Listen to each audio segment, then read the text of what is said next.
kita akan melihat dampak dari pupuk organik terhadap tanaman dan bagaimana pengaruhnya terhadap tekstur tanah ya. Yang pertama kita akan jelaskan bahwa tanah yang mendapatkan media pupuk organik adalah tanah yang tingkat kegemburannya terjamin, di mana di dalam tanah ini banyak media mikroba yang berkembang demikian baik sehingga akan bermanfaat bagi tanaman. Salah satu yang sederhana kita lihat adalah warna dari tanah yang kena pupuk organik adalah sedikit kehitam-hitaman. Kemudian tanahnya tidak terlalu lengket dan tidak terlalu keras. Kenapa? Karena di situ bekerja mikroba organik yang akan membantu bagaimana memfermentasi tanah itu menjadi pupuk yang baik untuk tanaman. Kalau kita bandingkan dengan pupuk dengan tanah yang kena atau diberikan pupuk kimia secara bertahun-tahun, maka yang ada teksturnya sangat lengket ya. Dia tidak ada pori-pori, tidak ada rongga, sehingga kadar oksigen di dalam tanah itu sangat sedikit ya. Sehingga dampak dari pupuk organik sangat baik sekali untuk petani, untuk tanaman. Dan kita lihat bahwa tanaman pun akan kelihatan. Ini adalah tanaman yang tidak diberikan pupuk organik ya. Pada saat di persemaian saja dia tidak tumbuh malai-malai yang baik ya.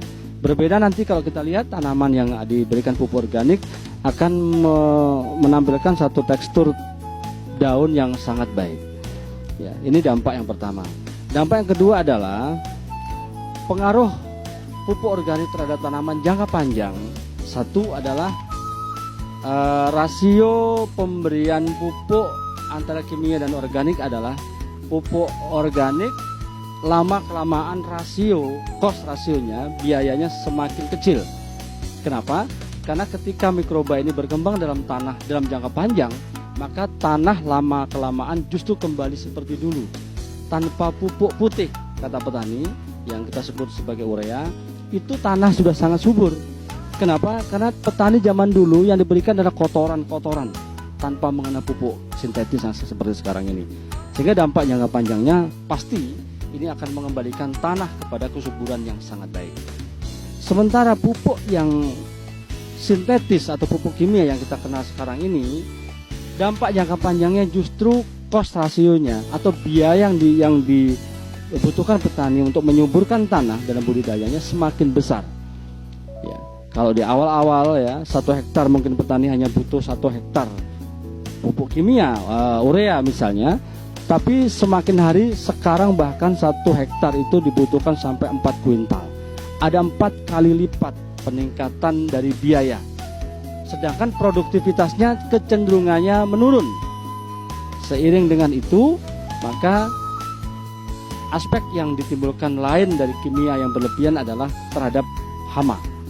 Hama hari ini kita lihat di Oku Timur sangat beraneka ragam, bahkan cenderung tidak bisa dibasmi dengan zat aktif apapun.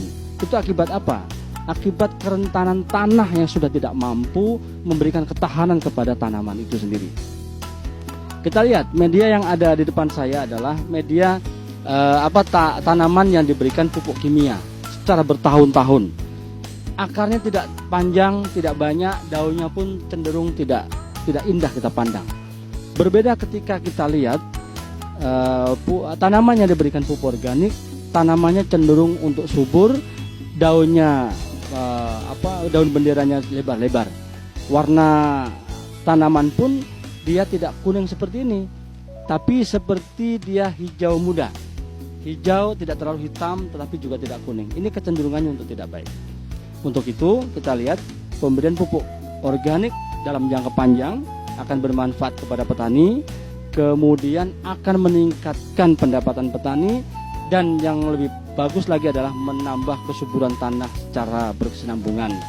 Artinya pemberian pupuk organik kepada lahan petani ini sebenarnya kita mengembalikan kesuburan tanah. Kemudian manfaat sosial dari kesejahteraan petani meningkat. Kenapa? Karena penurunan biaya secara pelan-pelan akan kelihatan dirasakan oleh petani, sementara produknya, hasil dari pertanian organik itu adalah akan sangat mahal. Kenapa? Karena kecenderungannya penyakit-penyakit di perkotaan ya. Ketika mengkonsumsi beras organik, maka itu akan semakin baik dalam kesehatannya. Sekian.